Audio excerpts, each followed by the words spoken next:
O ministro do Supremo Tribunal Federal, André Mendonça, autorizou a Polícia Federal a investigar Fábio da Silva Lulinha, filho do presidente.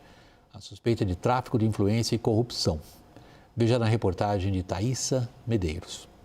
Os investigadores suspeitam que Lulinha tenha atuado com a empresária e amiga Roberta Luxinger para beneficiar a empresa World Cannabis, ligada a Antônio Carlos Camilo Antunes, o careca do INSS, na venda de cannabis medicinal ao governo.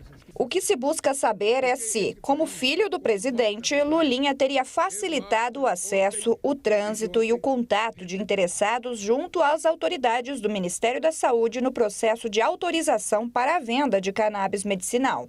Numa petição ao STF, Lulinha afirmou ter conhecido Antunes por meio de Roberta, que o apresentou como um empresário bem-sucedido do mercado farmacêutico. Os advogados admitiram que Lulinha teve despesas pagas pelo careca do INSS em uma viagem a Portugal em 2024 e que chegou a se interessar pelo projeto de produção de canabidiol medicinal. Mesmo assim, a defesa alega que o filho do presidente nunca fechou qualquer negócio com o empresário. O pedido para a abertura do inquérito sobre tráfico de influência foi feito no último dia 24 ao STF e distribuído para o ministro André Mendonça, relator de outro inquérito sobre desvios do INSS, no qual também há menção a Lulinha. No começo do ano, o STF quebrou os sigilos bancário e fiscal dele, apontado como sócio oculto de Antônio Carlos Camilo Antunes, preso desde o fim do ano passado pelo esquema bilionário de descontos indevidos de aposentadorias.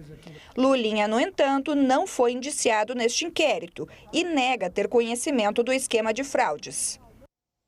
Vamos conferir o que o presidente disse a respeito? Lula falou ao podcast Inteligência Limitada. Confira o que ele disse. Se o meu filho for acusado de qualquer coisa, ele será tratado como filho de qualquer pessoa. Não haverá nenhum privilégio. Eu jamais pedirei para um delegado ou para um juiz não fazer as coisas corretas. Se for julgado, ele virá para cá. Não vai ficar escondido, não. Não vai ficar. Não vou utilizar meu cargo para proteger. Ele vai vir para cá. Ele vai ter que provar que ele é inocente, como eu provei. Vai ter que provar. E se for culpado, vai pagar o que todo mundo tem que pagar quando erra. Chris, a pergunta central é o impacto eleitoral do que a gente viu hoje. Qual a sua avaliação? Olha, eu acho que a linha que você deu na sua abertura, William, eu concordo com esse teor. Nós temos denúncias de corrupção tanto do lado do campo do presidente, associação com o filho dele, as investigações continuam. Também temos denúncias de corrupção do campo do Flávio Bolsonaro, com até áudios vazados nas conversas entre o senador e o Daniel Vorcaro. Para mim, eu diria que isso acaba reforçando uma sensação de mar de lama no eleitorado como um todo. Acredito que na campanha eleitoral, tanto a campanha do PT vai ter material para tentar acusar o senador Flávio Bolsonaro de associação com o Daniel Vorcaro e a campanha do Flávio vai ter material também para denunciar a corrupção do lado do presidente. Se a gente olha numa competição entre esses dois, eu acho que é um nivelamento por baixo e nenhum vai ter uma vantagem sobre o outro sobre o tema de corrupção. E é importante a gente reconhecer que quando a gente olha as pesquisas nacionais e você pergunta para o leitor qual a sua principal preocupação, duas preocupações se destacam. Segurança e corrupção. E nos últimos 4 meses, os institutos mostraram crescimento da preocupação com corrupção e um declínio, em média, do tema de segurança. Então, corrupção está se transformando numa principal preocupação eleitoral e nenhum dos dois candidatos são críveis nesses temas. É claro que isso pode abrir um espaço para um outro nome da direita ser mais competitivo do que as pesquisas estão mostrando. Acho que isso é um coringa da eleição que pode ter uma surpresa. É difícil apostar nesse cenário, mas eu acho que quando você tem um eleitorado com um certo desgaste das duas grandes forças políticas, e eu acho que isso é a novidade. Pesquisas qualitativas mostram que lulismo e bolsonarismo estão desgastados. E eu até apontaria para uma pesquisa da Nexus que mostrou que mais de 40% dos eleitores do Bolsonaro no primeiro turno concordam que eles estão votando nele com uma falta de boa alternativa. Então, se uma outra alternativa aparecer na campanha, ele pode perder perder espaço no primeiro turno, sim. Então, eu diria que é mais isso, reforça a possibilidade de uma surpresa na direita, de um desses nomes subindo, e reforça esse desgaste das duas grandes forças políticas. Lembra aquele joguinho de batalha naval, lembra, Daniel? Que a gente jogava na escola? E aí você dava um lance, falava acertou tal, acertou tal. Como é que as campanhas viram isso hoje? Sabe o que está me lembrando mais ainda, William? Aquele clima de que se vayan todos da Argentina de 2002. Mas acho que não chegamos nesse ponto. Me permita compartilhar a visão de que me parece ainda uma grande guerra de rejeições. Os dois líderes nas pesquisas eleitorais, os dois principais candidatos nas pesquisas, têm somados 96% de rejeição. Mas o medo maior de um grupo é que o rival seja eleito, mais do que o apetite por uma terceira via. E nesse quesito, William, me parece que a campanha do Flávio, que estava nas cordas há várias semanas, desde o vazamento do áudio do Vorkar, e aí teve vídeo da Michelle, teve tarifaço, hoje teve uma grande possibilidade de sair das cordas, com 4 fatos. Com Lulinha, com a liberação do sigilo de Jacques Wagner, o que está ali levantado é muito chocante e é muito grave, são indícios de corrupção muito chocantes, quando você lê os documentos revelados hoje pela Polícia Federal e liberados por André Mendonça.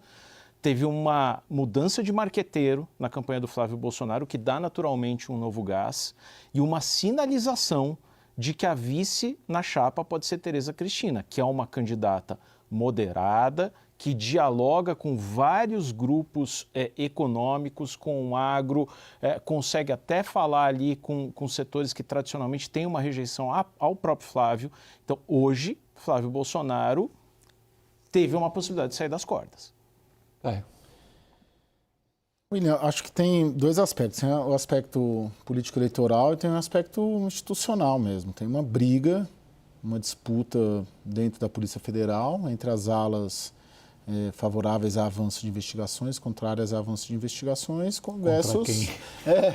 Contra quem? Assim, o Supremo Tribunal Federal, parte do Supremo Tribunal Federal entende que a Polícia Federal trava investigação contra o governo. E também tem uma parte do Supremo e do universo político que entende que, além disso, parte da Polícia Federal avança contra os adversários do governo. Então, que seria uma utilização do aparato do Estado para perseguir adversários.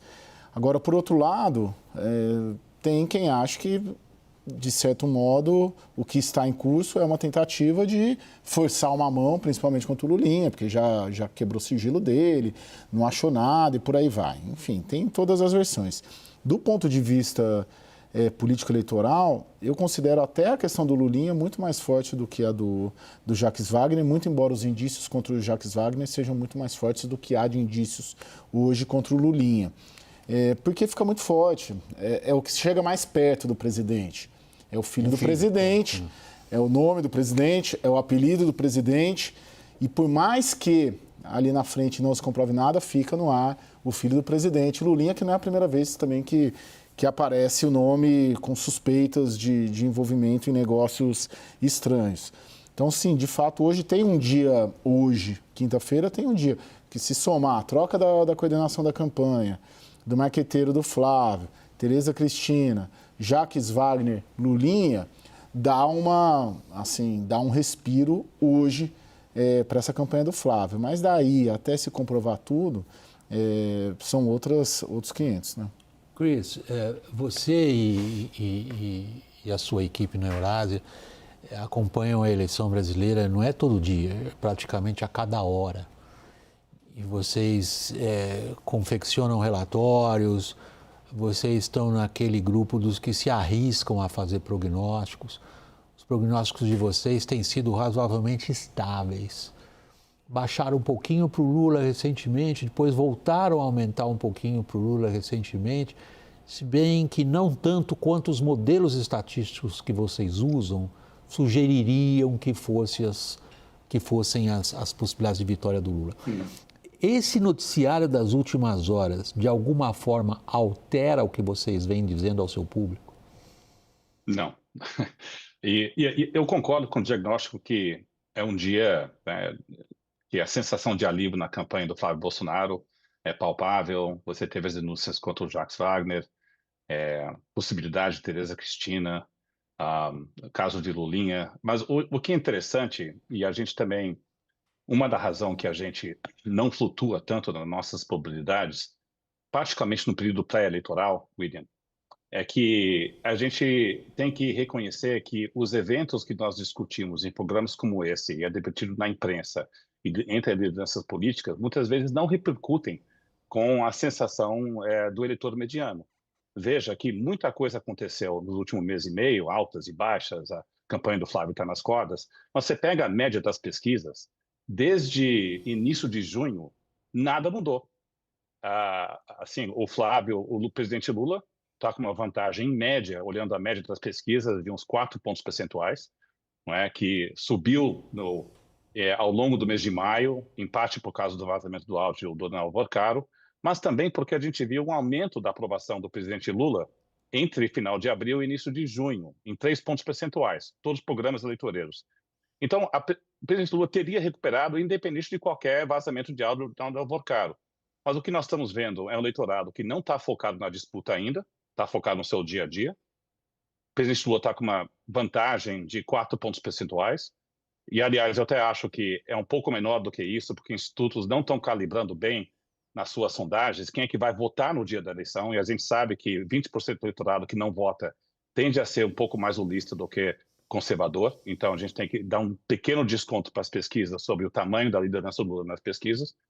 Então, eu acho que é uma certa estabilidade. O que nós estamos fazendo na Eurásia é tentando pegar todos esses eventos, né, denúncias contra o campo do Lula, contra o campo do Flávio, e como é que pode ser utilizado na campanha quando vier para valer a partir de 16 de agosto, e quando os eleitores começarem a prestar mais atenção. Então, é nesse contexto que eu avalio que ambas as campanhas têm materiais de jogar lama uma contra a outra. Então, eu não consigo ver uma vantagem relativa de um contra o outro. E eu também diria, William, que o desafio analítico dessa eleição, e você bem citou, a gente gosta de usar modelos de previsão eleitorais comparativos, pegando o banco de dados de 500 eleições nos últimos 40 anos, e nós temos 2 modelos apontando para direções opostas. Se você pega a taxa de aprovação do presidente Lula, que está em 46, o índice de reeleição, olhando só a métrica de aprovação do governo, deveria estar em 75. Mas também sabemos que, geralmente, em mais quase 80% dos casos, o candidato mais forte da principal preocupação ganha. E o presidente Lula não tem credibilidade nas 2 grandes preocupações, que é corrupção e segurança. Então, o desafio dessa eleição é que nós temos modelos de previsão eleitoral apontando para direções opostas. É isso que eu sempre tenho dito para os nossos clientes, que é uma eleição mais difícil de cravar do que outras.